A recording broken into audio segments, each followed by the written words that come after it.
বেশ অনেক বছর বাদে চলে গিয়েছিলাম নরেন্দ্রপুর রামকৃষ্ণ মিশনে। শীতের সময় মিশনের ভিতরটা এত সুন্দর থাকে, চারিদিকে রং বেরঙের বিভিন্ন ধরনের ফুল গাছ লাগানো হয় এই সময়। এত ভালো লাগছিল ভেতরটায় গিয়ে। আর আমাদের টুংলু সবে এক পা দুপা করে হাঁটতে শিখেছে, তাই ওকে ওই সামনে যে মন্দিরের সামনে যে ফাঁকা জায়গাটা ওখানে ছেড়ে দিয়েছিলাম।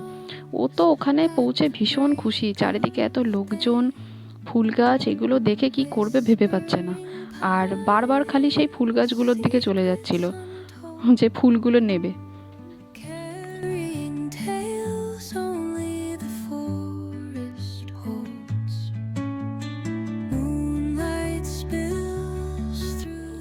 স্বামী বিবেকানন্দের জন্মতিথি উপলক্ষে এই দিন মন্দির গেটে খাওয়া দাওয়ার ব্যবস্থা হয়েছিল। আর আমরা এই লাইনে দাঁড়িয়ে ভোগ গ্রহণ করলাম। এত সুন্দর ভোগ রান্না হয়েছিল কি বলবো। তারপর খাওয়া দাওয়া সেরে আরও একটু ঘোরাঘুরি করে চললাম বাড়ির পথে।